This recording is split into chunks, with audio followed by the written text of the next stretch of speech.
Welcome to this episode of Rio Meets. Alongside myself, we have Joel Beya and a man who's bang on form, Mr. Peter Crouch. Guys like more good Rodgers. I got more Premier League goals and assists than Cristiano Ronaldo. Oh, it's a big shout. So why am I not in the conversation?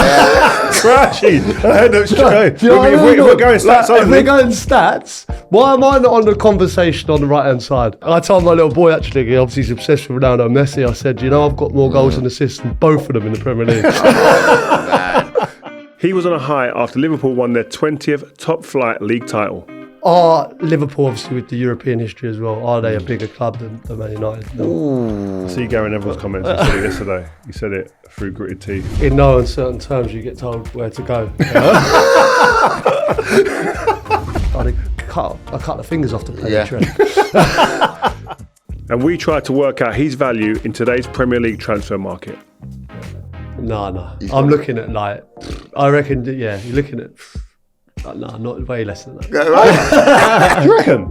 Nah, Crouchy, come on. Less than that.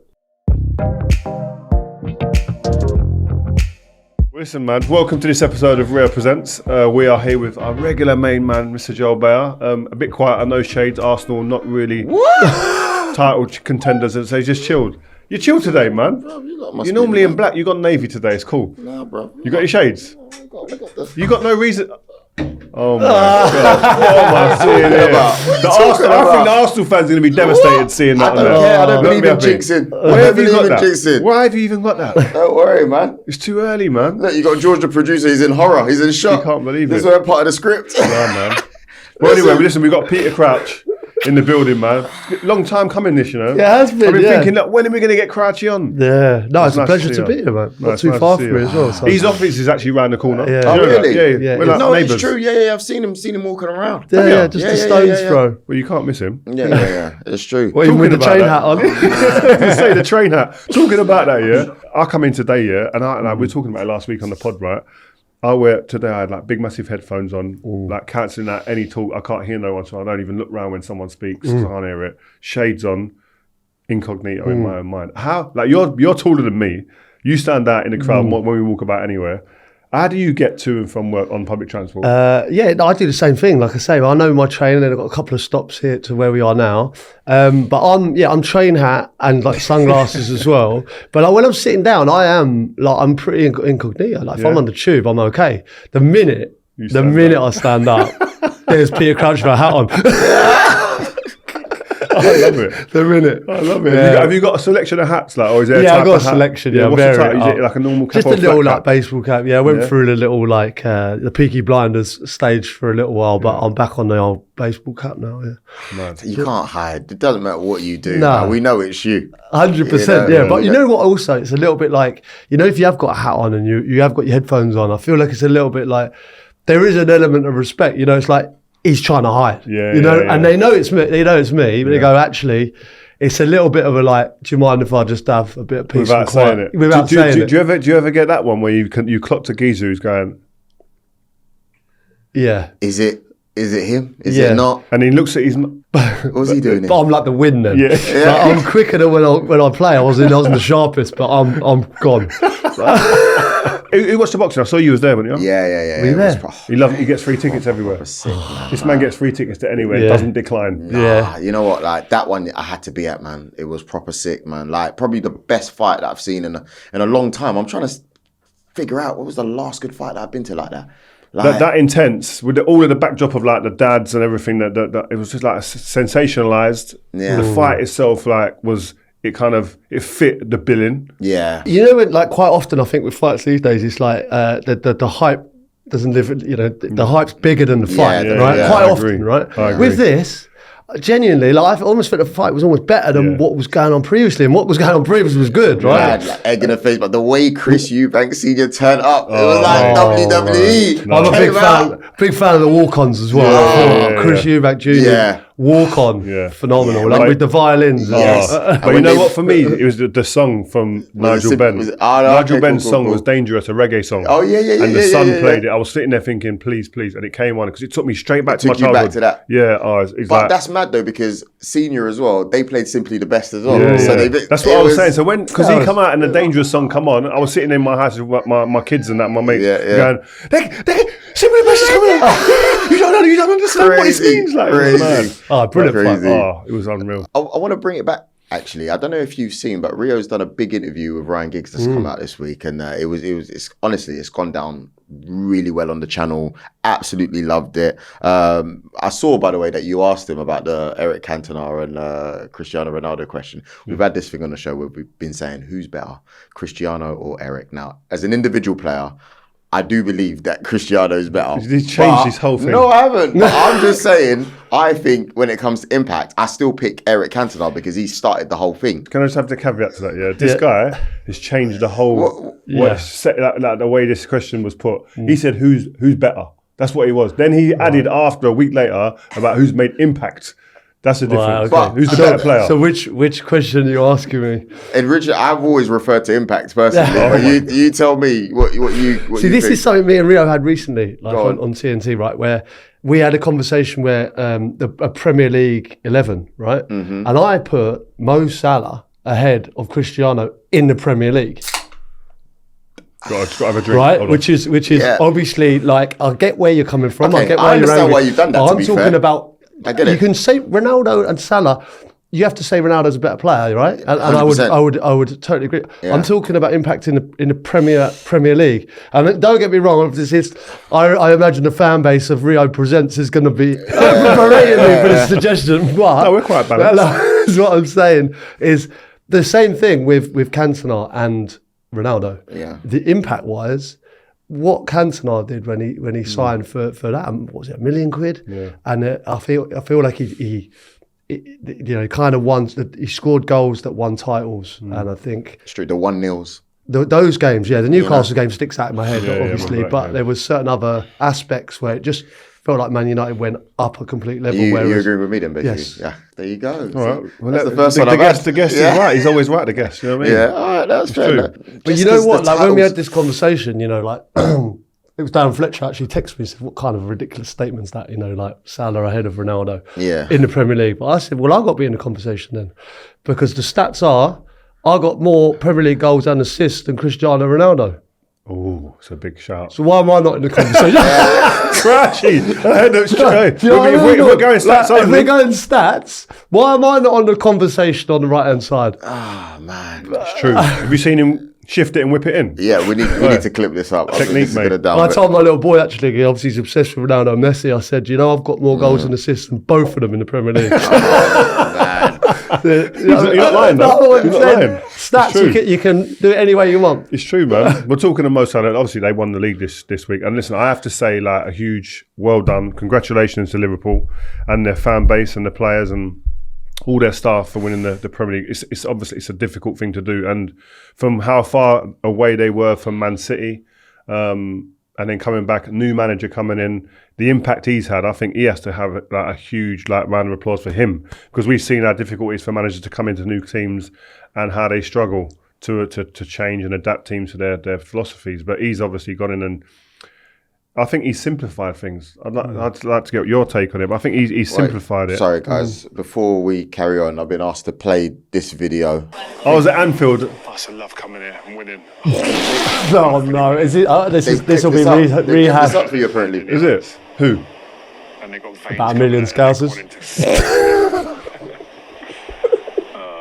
Do you know what though? It's all banter. It's all a laugh. Oh. We had 20. We won more than them. Now it's 2020. It's 2020. They've won 20. We won 20. That 20 times Man United thing, it used to be exclusive. Now you got to share the spoils. Does it worry you, like where the two clubs are now and where Liverpool can go and where United are?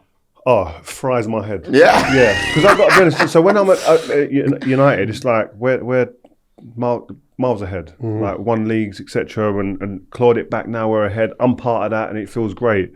And now I'm just watching it before my eyes just all slide away. And Liverpool have become more successful in the time since I've retired. You just got to accept it. There's one massive question. I feel like I'm taking over the questions here. Go on.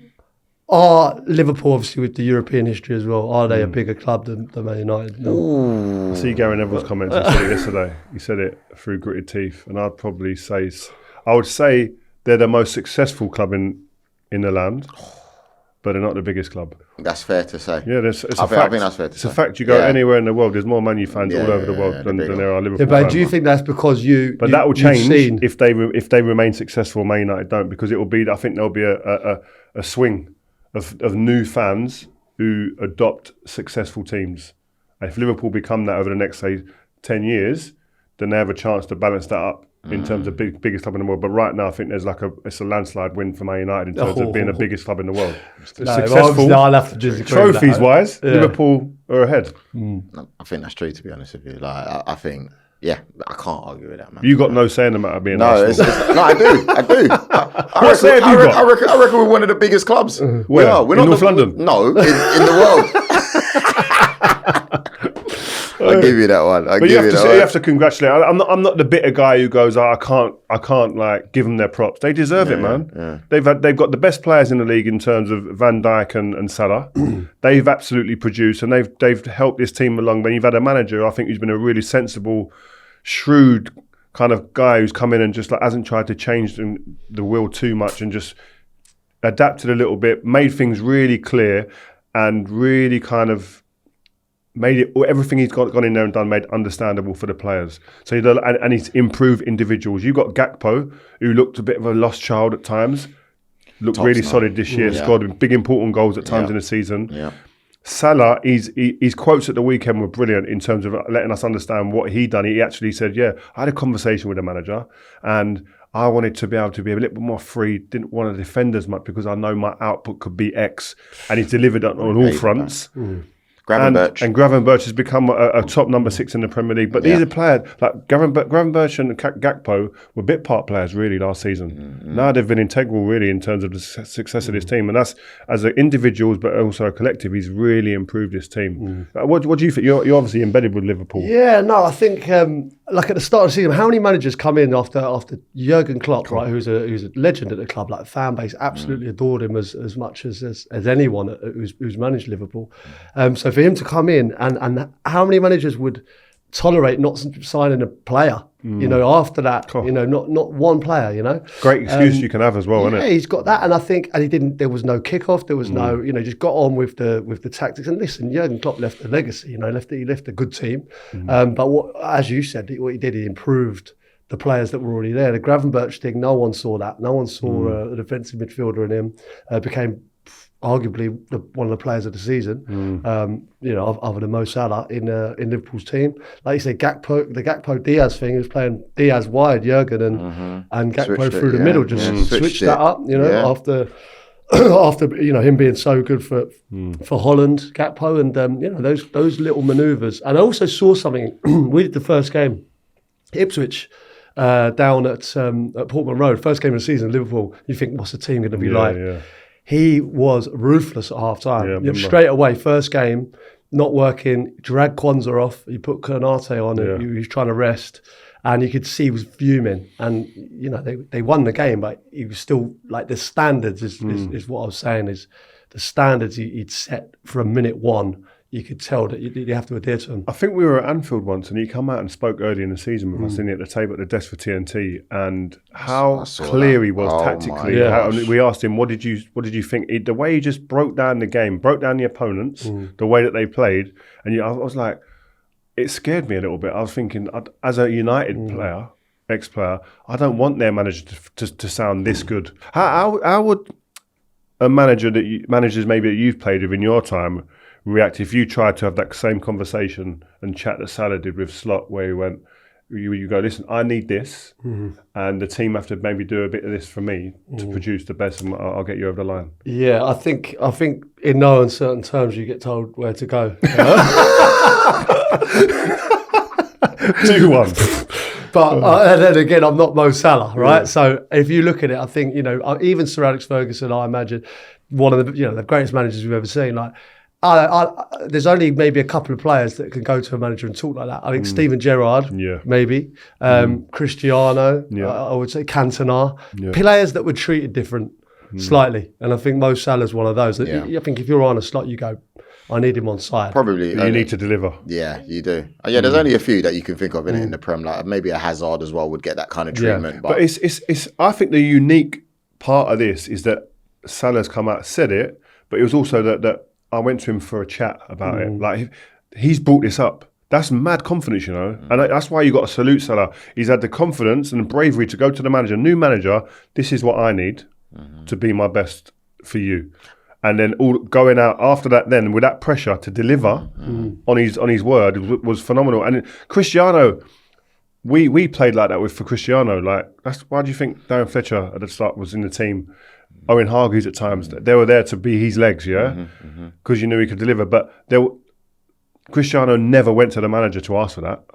The manager put that on a plate for him. So that's a big difference. Not just that he's done a good job, he's broken Thierry Henry's record for most goal involvements in a 38-game Premier League season.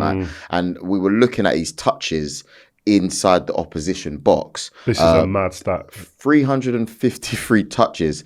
The next best is in the opposition box. Isak, with 198. Now, the reason why that's mad to me, Peter and Rio, he's not even a centre forward. Yeah, and not just that, but he looks like he doesn't do much. Like, let's be honest with you. When you see him pop up, but that, and for me, that's incredible. Do you know why? I think because Salah's involvements are almost all in that top end of the pitch. He's admitted himself. He's been given license to not track back as much, to cheat, if you like, and stay high. So when he does get, he invariably gets into the box, and that's why it's so dangerous. You talked about cheating, and the great players are sometimes allowed to cheat. The great players that deliver. Stevie Gerrard, was he ever allowed to cheat in your teams? No, but I don't think he would. But having said that, there were times where Rafa was like, what Stevie had was one of those go and win it on your own things, where he'd get the ball and he'd go and beat someone, and he'd find himself out of position a lot. And Rafa's a control freak. You're in a system, much to the discussion that goes on at the moment with are we too rigid within shapes? Our players are not allowed to express themselves anymore. Well, to be honest, Rafa, he didn't want people doing that. But Stevie being Stevie was like, nah, the game needs this, and he was that strong character. He's like, nah, I'm not listening to what you're saying. But then Rafa and him had that they were loggerheads all the time over that. Yeah. Like what? Like what arguments or what did you see that you saw that? I remember him bringing Lucas on in the I think we were losing to Everton, and he took Stevie off. In the derby? In the derby at Goodison. Wow. And what was Stevie's face like? Well, the thing is, right, I knew he was ready to rip heads off Stevie, right? But then Lucas goes and gets a penalty at the last minute, right? He justifies his decision, which was in my opinion, a crazy decision, but he justified it, and he was trying to make a statement to say, look, if you're not going to play in a save, I'll play someone else. Did you score and win, or did you? We ended up drawing the game. Yeah, it was a penalty. I think Dirk scored the penalty. Talk us through, because we always have these debates about the best midfielders, right? How good was he, though? Just like give me some examples of like, because when we speak, I know you hold Stevie to such a high regard. the highest, to be honest. Like, give us a bit of insight. Just because, I've spoke to players in that England dressing room before, and you look around that team, right? The top class players everywhere. Yeah? For me, Stevie was still the best out of all of them. Really? Yeah. Ahead of Scholesy? I wasn't in the. Okay. I came just after Scholes, but I didn't see him firsthand. So, yeah. You had Lampard. Rooney. Lampard, Rooney, Michael Owen, Becks. For me, I hold him in higher regard, and I think because he could do anything. If you look at those players, as good as they were, and we're talking world class players, like. Stevie could play left back, right midfield, centre forward, centre half, and be the best player on the pitch. And I don't think it mattered. I think he had absolutely everything. And I think not only that, he had the leadership quality and the ability to go and win games on his own. So when we're talking, the Kevin De Bruyne argument has been coming up recently. Do you see any closeness between the two of them? Yeah, of course there's closeness, but I think there's things that Kevin can do that Stevie can do, but I think there's things that Stevie can do that Kevin can't. You know what I mean? I think everything De Bruyne has got, Stevie can do. Well, I think, does he can Kevin De Bruyne go past people? Like, I think Stevie didn't get maybe the credit he does, how quick he was, how strong he was. He was rapid, like, really. If you're looking at 50-50, who's coming out on top? Kevin De Bruyne or Steven Gerrard? He smashed Roy Keane. I think he broke Roy Keane's foot at Anfield once. Roy played on. He played that game, near the touchline, I think it was. He smashed Roy Keane, mate. It was an unbelievable tackle. Got ball, but he was always going to get man as well. And I remember Roy getting up and hobbling about, like, thinking, right, that was a meaty one, that one. You know what I mean? I was on the wrong end of that one. You know what I mean? We're talking also, but we've had a few guys on the pod talking about that Gerrard stare. Like, have you seen that? Yeah, yeah. Yeah, how, like? It was horrible. I mean, like, listen, I've talked about this before, but when I first arrived at Liverpool, like, obviously I'm a little bit, they've just won the Champions League in 2005 in one of the best finals I've ever seen in Istanbul. Yeah. And I had no idea. I'm going to Liverpool the summer after, right? So I'm thinking, the fans are probably thinking, who are we going for? Shevchenko, Drogba, fucking I'll turn up, right? So already I'm under pressure. I think, so first training session, I need to let everyone know that I'm good enough for this to be at the club. And I remember Stevie wrapping the ball. You know, I used to wrap the ball in. And that's exactly what you're just supposed to deal with that, right? You're at Liverpool now. You're not one of those where you wrap it in and it's like... receive it. If the ball bounced off you for, half a yard, the Stevie death stare comes, right? Yeah. And like what I found was, and I've talked about this before, but, I found myself more impressing Stevie and Cara more so than Rafa. You know what I mean? Really? Like, I wouldn't even be looking. I was thinking, I wonder if they thought that was good. Do you know what I mean? Like, mad, that, and that is the kind of aura that those boys had around the place. Was he impressed with your first time touch? Yeah, like at first I was a bit nervous. You know what I mean? But like, can I just say, by the way, Crouchy's touch on point. We know. There's no like. Yeah, I pride myself on that. There was no. But that's the important part. There's no bubble. It was like that. You had players that come into the England squad. Yeah. Right, and it was like. They would sit out certain parts of the training, like the shooting where the ball's drilled in from the goal line. You got to take a touch and shoot. We see it online. Loads of people do it now. There's a lot. When the whole England team's watching, just think of that. All of your idols and some of the most world-class players around, best players in the league, are sitting behind you watching, and you're in that little bit on the edge of the box on your own. One of your first squads, and the ball's getting drilled into you like mad pace, yeah. And you're right, the ball's coming, and then you might get a shout of like, "Let's see what he's got." Oh, like Crouchy's been there, that guy, and comfortably goes and stands there, and goes, "Yeah, come, I'm up next." How's that feeling when you're there? Like that? Do you know when like certain things about my career, and you might have been the same, Ray, like. You feel like it's almost like an out-of-body experience. Like for me as a person, I'm not that type. I don't know. I'm not really that type of person. But like, when it comes to football, that time, I'm like, I feel like I can do anything. Like when I look at the scissor kick, the way I'm scoring the bicycle kick, I'm like, who's that guy? Yeah. Do you know what I mean? Do you know what I mean? I think when you put it like that, like I just didn't even enter my head. Yeah. I knew I was good enough. I knew I could cope with the ball. Like you just, I don't know. I'm in a mad confidence, really confident space. And I think that's just, over that period, I felt because we've seen players go into that position there, or actually not make it to that position in the squad and say they decline the opportunity to go there and take that little training session on because it's optional. No, I'm going to stretch off. Groin's a little bit tight, isn't it? But I noticed forwards doing that, right? And it's centre forwards, like.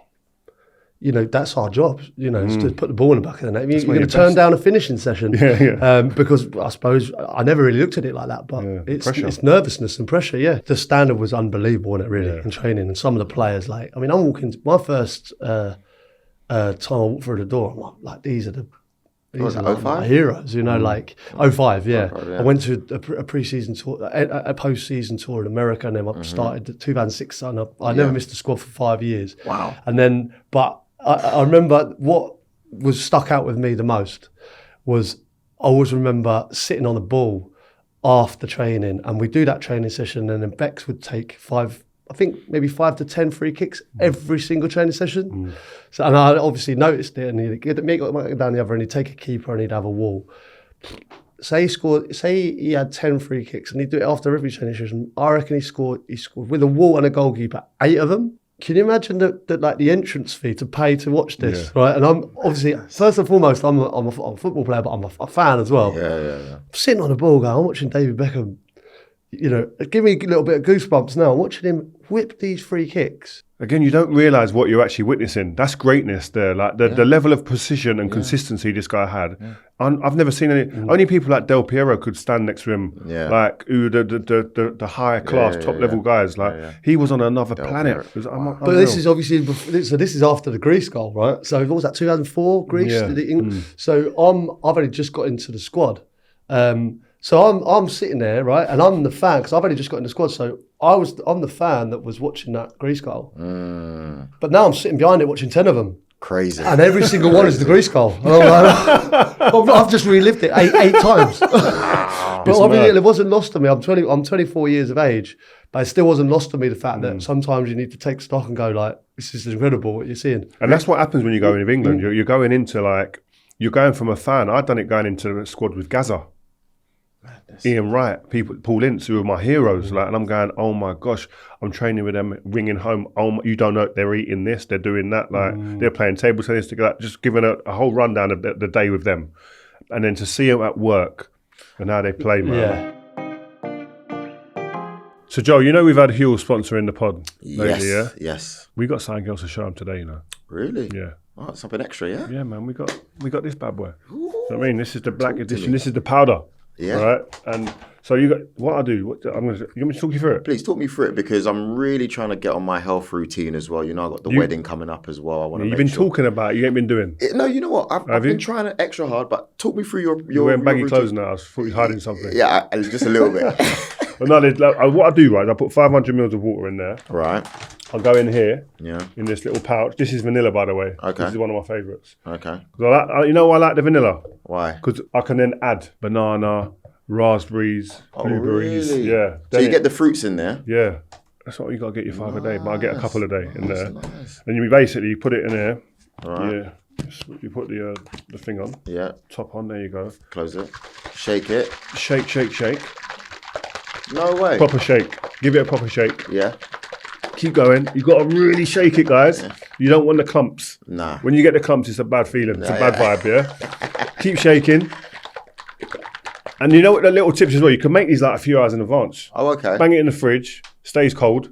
By the time you come on the move, take it out. These are like cheeky little things you can just run around with. Do you know what I mean? Put it in your bag or carry it. Well, I understand what you're doing here. I understand it. You get me, yeah? I get it. And you know what? I need to start using it for myself properly. Why aren't you using it? What's wrong with you? You know, I actually wanted to know what it was about more. Do you know what the problem is? You think it's a shake. This is a meal. I treat this like a meal. Like, so my day is like at a game. I have a breakfast. Yeah. I go to the game and there's rubbish food sitting there normally. This is a meal. It ain't a shake. That's what you got to get out of your head. You just take it and it just fills you up, gets you then through to your main meal in the evening you can enjoy. Does it taste nice? Yes, there's other ones like cookies and cream, cinnamon swirl, like there's loads. But my one is this because I can alter it with the taste of my added bits of fruit.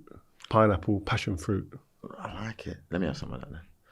No, get your own. Yeah. I don't do the sharing business. Just so you know, I don't do sharing. Yeah. But make sure, guys, you head to Huel.com and use my discount code, which is Rio Presents. You'll get £10 off and a free gift. You love the freeness, don't you? I love a freebie. It's easy, it's effective, it tastes good, and it solves the problem of finding proper nutrition when you're busy or on the move like we are. We're busy guys. So use the QR code on the screen now or use the link in the description to see what problems Huel can solve for you guys too. All right? Brilliant stuff, man. I'm on it now. Good. You know what? It's I want to move it to Trent now because he's obviously been receiving a lot of flack. You know, we don't know if he's going to go or stay. It looks like he's going to go, but then you hear Gakpo's interview and you think, is he going to stay? We don't know what's happening. Do you understand why he was getting more flack than Virgil and Salah this season? Yeah, like I'm in and around it, right? I married a Scouser. I'm fully invested. Shout out, shout out. I'm up there a lot. You know, I've got friends from the club, and I think quite often the football community, I think, don't kind of understand the mentality of the Liverpool fans, right? And it is different. And I think I saw it today. Nike tweeted something today. I don't know if you've seen it, and it was. Was it a Virgil Van Dijk picture? It was. I took a picture of it. Right. The most successful team in England isn't English. Is Scouts. I saw that. Right, and that's from Nike. Right, but unless you're in it, and you know, thankfully, I feel like I am a little bit. I am in it. I'm not a Scouser, but I feel like I'm a little bit part of it. A little bit. unless you're in it, you don't understand. They just see Liverpool as it's not like that tweet says, right? It's not English, it's Scouse. Is it right? a bit like Catalan? Like It's very much see himself. That's a good example. Yeah, it's almost like an island siege mentality, right? And everyone's trying to get us, but we're strong together. And when you're on the inside of that, there's nothing. It's a superpower. Like genuinely, like when you're on the inside of that, as I feel like I do. You feel like no one can get us, you know. It's like that. That's how you feel. And for every single like Liverpool fan in Liverpool, it's the greatest. It's the only thing that matters, right? So what they see as a young player in Trent is that he's been given the opportunity to represent this club. Why is he even dreaming about going somewhere else? And that's the mentality of them, and they just won't understand that. You know, there might be other horizons. When you speak to Steve McManaman, like as we do, you understand his thought process of like, you know, what he's achieved there, the size of the club, the Real Madrid you're talking about. Yeah, Real Madrid. You know, he's learned a new language, he's explored different horizons, a new city, a new culture. You can understand that, but I'm just trying to give you how the fan base. Now you put it like that. I was going to say it's a better understanding. Yeah, I see it very. You've probably explained it the best I've heard anyone explain it, because I now understand why there's venom, there's anger, there's disappointment. Yeah. So how would you have handled it differently then? Well, this is the thing. I mean, like, it's so hard to do, and the thing is, if the fans they're so knowledgeable about football, they understand why Coutinho wants to go to Barcelona. They understand that and they accept it. Suarez. You know, that Suarez is still loved, but he went to Barcelona. So why is it any different? Because they understand that South American culture is Barcelona's the team they want to play for. He's not a Scouser. Yeah, he's not a Scouser, right? So I think when you are from that, you know, Steven Gerrard, like, I don't think he's the same Steven Gerrard. Certainly wouldn't be if he'd have gone to Chelsea. You know, that doesn't happen. Well, no, because he would have won the Premier League, but but he wouldn't have been held in that esteem. I know what you know what I'm saying? I know what and I think that is something that I think Trent needs to think about is, do you want to come back to the city and be a legend? But I think that the club not getting a transfer fee for him, and I'm going kind of like, I'm talking about the club side of it. I understand Trent's side of it as well, totally. But I'm just saying from a Liverpool fan perspective, these are the reasons why, you know, he won't be regarded in those glowing terms, unfortunately. Do you think he stays or goes after the scenes at the weekend? I mean, it feels like it's done, right? I feels like it's done, but if anything's going to sway you back, I think, you know, even the bus beforehand. I don't know if you saw the stuff before. You know, like if ever you're gonna sway it, I think that's what I was thinking. I saw some of the scenes before and after, and it took me back to like when I won stuff. When you win something and you see the connection then between the fans. It's like it's knitting you closer to the fans. That if you regard it like a fabric, it's just piecing you together a bit more, and that connection, that connective tissue, just becomes a little bit more close. And you just think. I was sitting there thinking about Trent a lot during that, and I was thinking, emotionally, is he getting more connected with the fans, or is it already done in his mind? And listen, I can't wait for when he comes out and explains what's gone on, whether he signs or stays, and how he was thinking in all these moments. But I was sitting there thinking, if it isn't decided now, I don't know, I think he could be swayed back. I was going to say, because one of the key things you said all season is Rio reckons he should have come out and just been more clear, the way perhaps Salah has been more clear. But I don't think it would have worked the same. But maybe Rio was thinking about it. Maybe he hasn't spoken because he doesn't know himself. Yeah, and I think that's a good point. I think I was saying, if you've made a decision, come out and just say it. Yeah. And let everybody know where you are. Let's work to the end of the season. Let's try and win the league, and then see. Then I go or I stay. But maybe there isn't a decision that's been made yet. But listen. I wish him well, and we'll see what happens. That'll play itself out. Regardless, we definitely wish him well, no matter what he does. Crouchy, I want to talk about strikers. You're obviously a number 9, and we both played at Liverpool and Manchester United. Højlund and Núñez are 2 strikers at those 2 different clubs that are struggling to find form, to find consistency, to find goals. Why are they struggling, man? Like with Núñez, for instance, like I see, you know, the player he was kind of in, you know, beforehand. If you look at the way the team played, it definitely kind of helped him. It was more suited to him. Like I would hate to play in the game today. personally. Would you? The way I play. Yeah. Why? When I look at my team at Tottenham, for instance, right? I've got Aaron Lennon on one side, right foot. Crosses the ball. I've got Gareth Bale left-footed on the left side. Got Luka Modric behind me, like Van der Vaart just off me. Providers. Feels like let's be honest, right? I freaking know, like George could score goals in that team.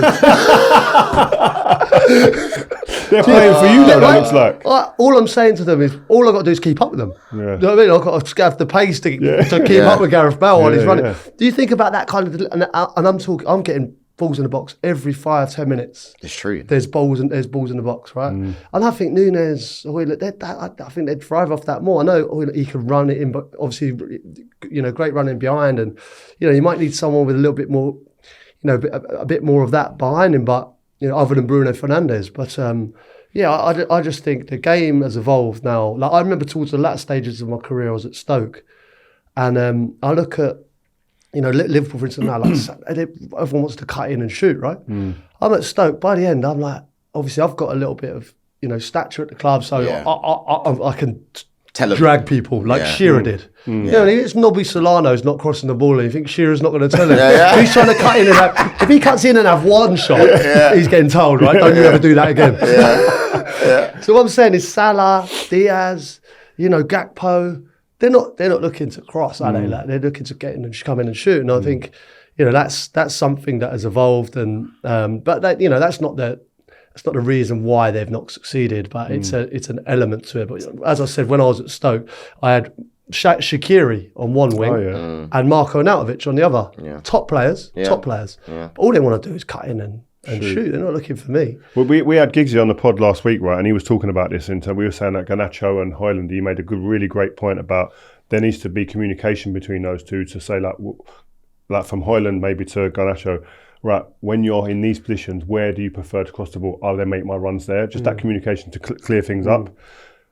Were you having conversations like that in your career with any particular players? Oh my God, every game, without fail. And you'd always be like, even on a Friday, I was thinking about this stuff. Because footballers are selfish, right? Especially strikers, you want to be scoring goals. If I'm not scoring goals, I'm not in the team. If I'm not in the team, I'm out of the club, right? So I have to be selfish. I'm saying on a Friday, I'm saying to my winger, you make sure you deliver it tomorrow. And I'm down the left side, I'm going down the left winger. I'm even saying to the fullbacks, I'm saying to the midfielders, get it out wide as soon as you can. Like just tapping people up. Thursday, Friday, Saturday. Saturday morning, I'm setting reminders. That must be tough because you played with some killer strikers. So you're setting reminders. They probably are as well. Yeah. What are you doing? Taking them out for a meal as well? Just to make sure, you've got to part them up. I know that's my supply line, right? Yeah. I'm not the type of player, I couldn't, drop into midfield and go past a couple of people and put one in the top bit. That's not, I need supply, otherwise there's no point in me being there. Genuinely. Saying that, could Peter Crouch survive today in the Premier League? The way things are? I would worry about that, yeah. I think there are certain, I think there's, I'd be fine.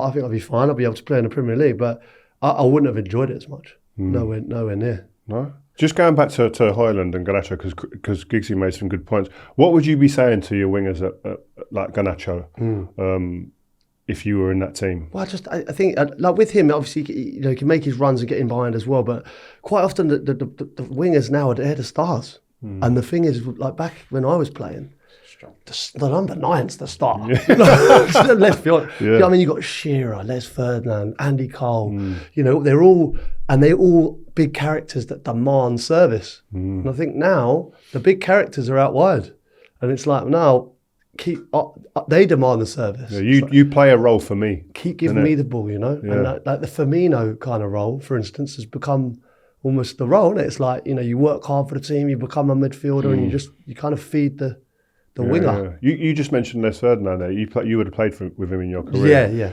And I spoke about, again on the previous episode, about experience being massive for a striker, especially for young strikers.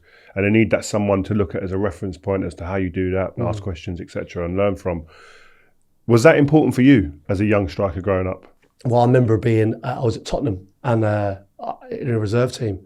And the players I had ahead of me was so difficult to break in. I was Les Ferdinand, Chris Armstrong, Stefan Everson. But then the boys kind of below that was like Neil Fenn, James Byrne, Paul McVeigh, Rory Allen. Yeah. Like players that maybe a lot of people won't have heard, but obviously you would have known maybe from playing against them. But like it was a hard path to get through. And I remember Les talking to me every day. He didn't need to do that. You know, he doesn't need to help me. But, you know, you could see a player in there, and he even think certain things like Les was brilliant in the air. And I remember he said to me, you know, quite often if the ball's coming long, like step away from the defender and get a run on them. You know, like I hate that as a defender. As a defender, if I go out to the touchline, blind spot, and I run across, I've got the run on you like a sitting duck. Yeah. You know, so I know that I'm going to win it. That was just the tiny little thing that Les helped me with that I carried through my whole career, and he probably doesn't even know that he told me that. The mad thing is, you say that, yeah. I swear, against Crouchy, I don't know if you remember. When I didn't like you coming from. I hated the striker coming from wide areas because it was once the ball's coming from that way. If you're like at a right, I can't really see you. I don't want to take my eyes off the ball. The moment I do that, the picture all changes. Exactly. So I'm thrown anyway. So so he's asking me, go on, drop. Then obviously their team get higher. Yeah. It affects us. So you got to stay up. So I used to try and go and stand out, and sometimes I used to go on the right back. Sometimes I used to go and stand out with Crouchy and say the right back come inside the pitch, just so he couldn't have a run on me. Yeah. But I used to fry my head. Do you know what I mean? Always. But that was it, like, because a lot of teams did do that, and they take their centre half out of the. But then I know I'm affecting this game. Yeah, you know what I mean? 'Cause, like, people are getting dragged out of positions, and that's when obviously you have one up. But like also the other flip side of that was when I was on the touchline and I come in, quite often I'd see, because they know they're not going to win the header if I've got a run on them, so they drop. So then I was like, that's what I used to love, because then I'll be like, bang, I can get it down and we can play from there. And then everyone knows that I can win a header, but then not enough people knew that, you know, I can play. That was the great thing about England. The moment he was on the pitch, it made my life and all the defenders' lives easier. Because if I was playing back to front, a straight ball to Crouchy, I knew that these defenders, I used to look at some of the defenders and they was going like, what? How am I going to deal with this? Like, and they'd obviously drop off thinking he's going to flick it on. He'd just bring it down, bring someone in. It'd be the whole team's up 30, 40 yards. It'd be like, it'd be like a breath of fresh air. It was a joke. I mean, you were talking about obviously, we're going to have to go through this at the end, but some of the great players that you've played with, right? If you had the choice of playing with 3 units behind you, right? Who can supply you the ball? Who would they be? In the Premier League today? Can I give you 4 that I would have had? Beforehand, because this 4 is going to blow your mind. For a supply line, I've got David Beckham out on the right. Yeah. Okay, I've got Gareth Bale on the left. I'll probably play Steve and Gerrard just, you know, like in a 6, because he could just get it out and whip. Yeah. And then just in behind, I'd probably have Van der Vaart. Wow. Oh, what was so? I know, like Van der Vaart. Not a lot of people would put Van der Vaart in this category, right? And I would never have imagined you to play. Said out of anyone, you could have these guys.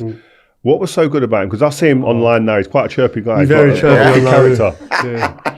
Yeah, he I love it. Yeah, he's ruthless. Actually, yeah, like on the. Was he like that when he played? He's outspoken. I mean, he's Dutch. You know but he, you know, he definitely had a personality. Great guy. I loved him. And we just hit it off, like, connection-wise. You know, when you just, to certain players, myself and Defoe had it as well, you know, we'd always score goals together, right through under-18s, under-21s, full England, Portsmouth, Tottenham. We had a connection, me and Defoe. But me and Rafa, it was mad. It was like, he was such an intelligent footballer. And he knew that in and around me, like, he would get goals. You know, so, like, things would happen. Like, even if I just win a header and it comes off my shoulder, you know what I mean? He knew if he's in and around it, you get a goal. And he just knew where to be at the right time. He was just, his football intelligence was up there with anyone I've ever played with, and one of the best players I played with, genuinely. It's mad when you say that. We've done a bit of research, and he's like best ever team he played with. He put you in it ahead of Zlatan. Oh, really? Yeah. Yeah, well. Unbelievable. to start alongside Cristiano. One person on the planet. But it shows you our relationships, though. That's what I mean. So, like, he just loved playing with me, and I loved playing with him. It was just one of those things that we just hit it off. Wow, if that could get clipped up as a meme. What about the current? Me against Zlatan. No. More about, he loved playing with me, and I love playing with him. Oh, yeah, forgot about that. What about the current 3 or 4 that you would like to supply you in today's Premier League? Today's Premier League, Kevin De Bruyne, the first name that jumps out. Bruno Fernandes, I'll put up there as to supply to you, yeah? Supply-wise, I just think you got them two, I think, like, in and around you. The thing is with Bruno, like, quite often I see it's from that kind of deeper position. Yeah. Kevin De Bruyne's got it. He's the best at it. It's that one that you don't have to go and beat a man. You know, like Beck's had it. The whip. You just from central midfield. You know, like, and Stevie I think Bruno's got it. Stevie had it. You know, where you don't need to be out wide to cross the ball. You're just getting that half space and just that. Jordan delivery. Henderson had that, you know, as well. Yeah, that's really? exactly right. Yeah, mate, Jordan Henderson had that, yeah. There's so many clips of Jordan. No way. That's why he could end up playing right back a few times, didn't he? Because he'd always drift out. Do you remember? It was quite often if it was Mane, wasn't it? Yeah. Or someone. I thought he was or if Salah went for Trent. Yeah, but when they had a good possession, he'd get up and then the ball would come back from the wide area. It'd come back to like the corner of the box, just bit 10 yards back. He just would go straight on it first time, bang. Yeah. Like the defence are coming out, forwards are running in. Like it's perfect for the likes of you. Perfect. And now I'm struggling. Like really, if I'm thinking of the wingers, think about it really. Like when the winger thing started happening, right? Oh, my Trent all day. Yeah. And Robertson to a degree. Like when much this season, but before when those two were bombing forward and getting crosses in. Crazy. But that's what you have to rely on now as a striker. There is no one. The wingers. How many wingers cross the ball now? Well, there's a stat for you as well. Garnacho has had 81 shots in the Premier League. How many do you reckon Højlund's had? Yeah, far less. 25. Yeah. So it backs up his point, what he's saying. The wingers is like the stars and the number 9s are backup dancers now. And now what I was saying with that Stoke team, right, what I realised very quickly, right, so now I am taking my fullback out for dinner. Yeah, exactly. Right, because I know that the only players in my team that are delivering are fullbacks, and the way the fullbacks are now, they are with the wingers. Yeah. So the way, like you say, Trent, for instance, I mean, I'd have cut a couple of fingers off to play with Trent. That's true. Special player. Sixpence. Yeah. I mean, look, I want to take it to the tweets now. There's a few tweets that we have had on the Rio Ferdinand Presents platform. Deo on Twitter, he got in touch to say, if the club, meaning Man United, signs Delap, it shows they haven't learnt from the Højlund case. What's the point of Obi when they want to buy a championship striker? That's a bit strong on championship striker. Yeah, that's done all right in the Premier League this year. Yeah, that's strong. I think he's proved this season. My only thing is that he's one season. Yeah. You know, I think like the cause Osimhen, right, at the moment. Yeah. Like I don't know. He's been the only difference is Osimhen's been doing it at top level for a long time, and Delap's had one season in the Premier League. As much as I like him, I think he'll be a top player. I do understand that sentiment. Like if it's one or the other, I think I'd personally pick Osimhen because he's been there and done it. You know what you're going to get. I think as well, you guys have both been at the two biggest clubs out of the 3 in the land. I think the pressure at a Liverpool or Man United is completely different as well, man. Like he's at Ipswich. Do you know what I mean? Like so it's coming up and then all of a sudden you become the marquee player at United who have finished 14th. And what do you expect from him to win you the league? It's a bit, I don't know what you think, Rio. Yeah, I said it before on the pod. I think Man United, forget Delap's ability, potential, whatever you want to say about him as a quality as a player. It's not about that right now for Man United. I think they need experience in there, someone who knows how to score, and these younger guys can learn off. Højlund needs help. He doesn't need a competitor. He needs help. He needs someone to come in who he can go, listen, take the pressure off me. You're going to be the main guy. I'm going to learn a little bit in the background and take my chances when they come. Obi needs the same. Yeah. So I think that's the difference for me. And I think, but Man United, it's a big decision how they're going to go, what way they go in that sense. He'll tell you a lot about, I think, how the team's going to do in the next couple of years. I mean, there's no less Ferdinand for them to look up to. You know, it's ridiculous. You know? And with Osimhen though, like it screams it for me. Like it's proven. Like and a striker can change the whole dynamic of the team. You know, you're scoring goals and winning games that you have no right to win. Yeah. And that's when the confidence changes and there's not belief. United have got there's good players. It's not that. It's a confidence thing. It's playing at Old Trafford is weighing them down. And, you get a player like that who scores goals. I mean, I don't know why they didn't get Harry Kane. It was the only club in the land that you could go to. Yeah. Harry Kane, when he went to, why you break the bank for him, right? Crouchy, don't make me cry. Guaranteed goals, guaranteed assists, guaranteed leader, guaranteed, everything. We talk about that Les Ferdinand player. How that was allowed to slip through the net, I've no idea. Because it's the only place he could go. He couldn't go to Chelsea. He couldn't go to Arsenal. City had Haaland. Crouchy, stop The it. one club, the one club he can go to is Man United, and it wasn't done. So they could, if they paid, I know there's an age thing, but they paid what? Is it 60 or 70 million for Højlund? 75. Yeah. Right. So for an extra 25 mil, maybe 35, because obviously Levy. And no concerns about goals. Yeah. Not even, but it doesn't even enter the conversation. No. You know you're getting 30. That's just over there. Yeah, that's 30. Bang, that's done. That's 30. I mean, that's what the recruitment has been so bad. You don't need to go there. But but we're talking about Osimhen here. You got some stats for us when it comes to Victor Osimhen. Yeah, his stats are mad. Like this season, he's got 32 goals in 38 games at Galatasaray and for Nigeria. Last season, 21 in 41. So that was a bad season, by the way. Yeah, in a bad season off.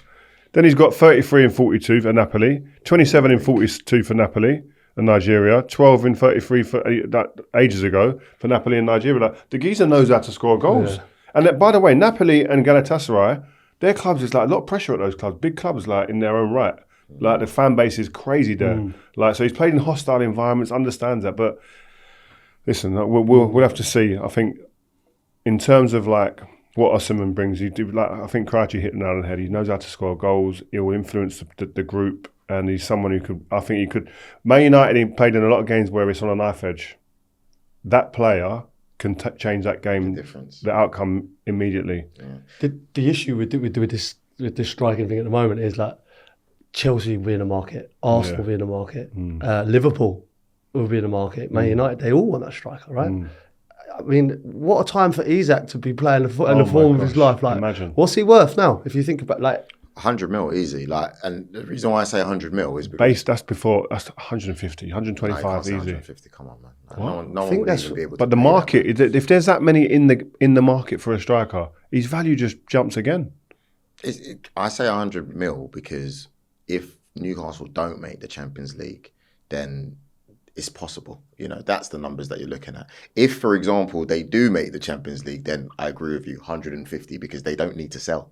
I don't think if they make Champions League, I don't think Newcastle sell. Yeah, they don't sell. But I'm saying you would have to come in from 150. But if they've paid 100 million, there's been 100 million. This is how when negotiations will go like, okay, if I'm going in there and I'm Newcastle, 100 million pound was paid for Enzo Fernandez, Caicedo over 100 million, and Declan. They're free holding midfielders in essence. We're talking about a number 9, so the value there is completely different. They're not scoring you 25 goals. But you would want to go there. But I'm just saying, if we're talking 100 million or 125 or 150, there's just the start of the conversation. You can't put my man in the same category as holding midfielders. How much would you be worth in today's football market? Well, I don't know. Yeah. I'm probably less than I was because we need no winger situation. No, I would say because you won't answer this. I'd like to hear what you say actually. But I would say before you answer, you got to look at the comparisons. If Højlund's 75, Crouchy can't be less than 75. Serious. English player. There's a premium. Crouchy can't be less than 75. No. I'm looking at I reckon. Yeah, you're looking at. No, not way less than that. Do you reckon? Nah, Crouchy, come on. Less than that. Crouchy was a problem, man. Yeah. English strikers, how much would Delap go for? Obviously, they got relegated. That's what I'm saying. Delap's going to go for no less, I reckon, than 40 mil. And that's because they got relegated. What's he got? How many goals has he got? Not what Crouchy got.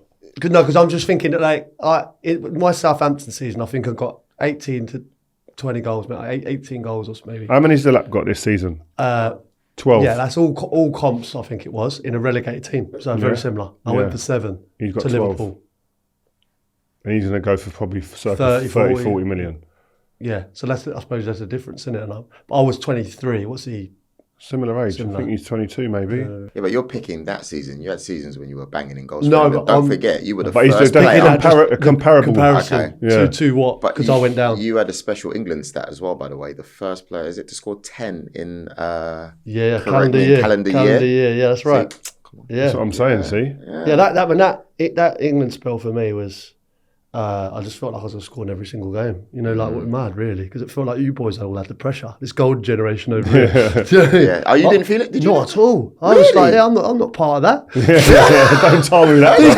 These boys are getting weighed down heavy. I was free. Wow. No, I felt free. I did. Wow. I come into that. I was thinking, like, you know, because Michael Owen and Wayne Rooney, they start. Yeah. I just got to be the best of the rest. You know, and that was my mentality. I thought, you as had a long as I'm better better record, than, you know, Defoe or Dean Ashton or Carlton Cole or Darren Bent, ridiculous. Yeah. You know, you can tell a player. You know, do you remember that sometimes the England team would play, and then the next day you'd have to train. You always tell a player in those situations, right? 2v2. Yeah. So we'd be playing 2v2. We'd be tired, and I remember playing as Aaron Lennon and Shane Defoe. Unplayable. I would say the world's best twosome in a small-sided game. World's best. I don't think anyone could beat them. Ronaldinho and Messi had come up. They'd struggle. Mate, pace. It was Pace, strength, like In direct, small-sided games. small-sided games, like no space, and would find 2 yards because they were too sharp. Yeah. too sharp. Off both feet, JD I remember, as well. I think it might be me and Hargreaves actually. And Hargreaves good in those situations quick, as well. yeah. We were 5-0 down before I could blink. Just going back to Isak, yeah. If you had all those clubs, Chelsea, Liverpool, Arsenal, United, where would you go if you was him? I'm biased, obviously, but you go to Liverpool. I think if he goes to Liverpool, I think there's a period of dominance for the next at least two to 3 years. With Van Dijk and Salah signing those deals, you get Isak as well. I don't think there's a club in the country that can compare to that. It's true. I think that's where he goes, by the way. Do you? Yeah.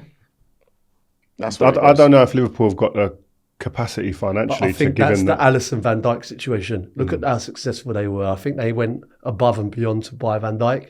For, what was it, 80? Yeah, And 70 Alisson, or something. 70 and Alisson similar for a goalkeeper. yeah, massive. Yeah. Yeah, massive. I think those. No one speaks about Yeah, I think he lives. I think he lives in that ilk. That's where he is. Yeah, he has the impact like that if he goes Liverpool. I think he goes there, yeah, because I'm looking at where else is he going to go? Like, he can't, he's not going Madrid.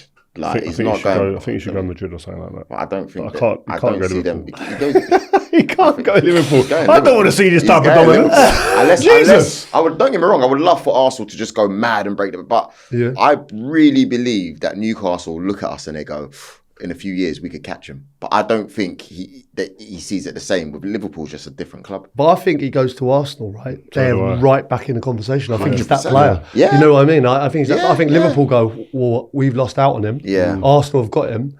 That puts Arsenal right back in the conversation. If I'm Arsenal, I go all out to get Isak. I sell a couple or give them a couple. I work out a way in which Newcastle go, we're getting something really good out of this, or it's just pure cash or some players. You have to. If Arsenal, they're that close, Arsenal, right?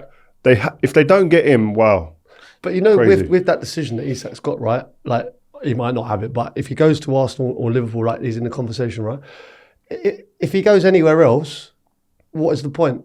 Yeah. Yeah. Like, seriously. Man like, United, you can, other than big abroad, club. it's a big, huge club. But Newcastle are ahead of them, in my opinion. It's true. Like, At the moment, they are. do you know what I mean? Yeah. Some player though, I have to say, like, honestly, mate. absolutely love. Like, Yeah. that's we're holding him. I'm putting him in the same bracket as Van Dijk's impact and Alisson's impact at Liverpool, because I just when I watch him play, I just think he's special. Yeah, he really is. Just before we go, Crouchy, just about you though. Where was your best spell, and why? I think all the stars aligned for me at Liverpool, and because my Liverpool and England career at that stage, and then it's kind of spilled over to Portsmouth when we went there as well, and then Stoke as well. But I'm talking about my form.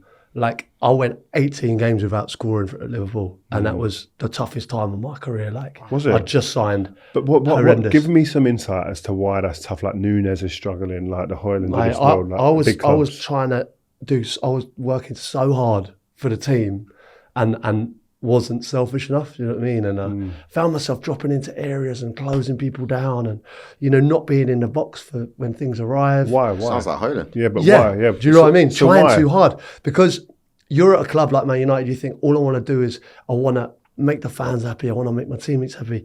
I want to work as hard as I possibly can for the team.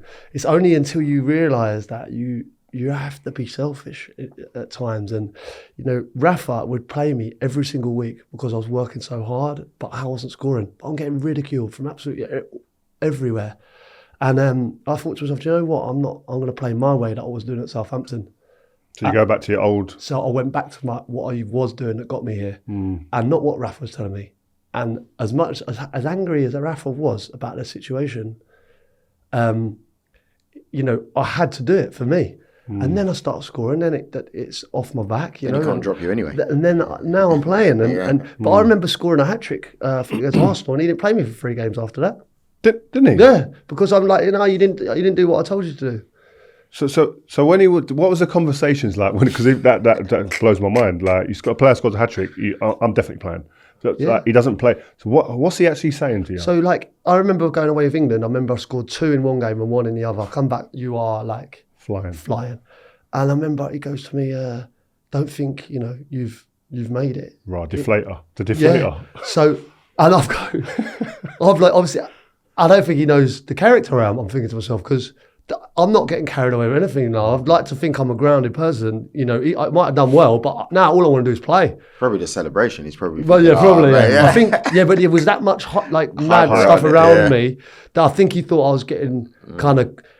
I was never getting caught up in it, but I think he thought I might be. I have to be really honest with you. I've been looking forward to doing this show with you for a long time. So thank you very much for coming in. That, Rio, good stuff today. You're on good form today. Oh, cheers, mate. Well, I got my mate in, so haven't I? make sure you watch. We got the Giggs interview that's come out, and I have to say as well, Rio, jokes aside, that is one of your best interviews you've ever done. Is it? I think because he don't talk often, doesn't do a lot of interviews, and it was just nice to get him just like relaxed. Obviously, we're in his hotel, he's chilled out, the environment was for that, but just to get his insight on some of the current things that are going on, current players, some of the nostalgic stuff from back in the day, do you know what I mean?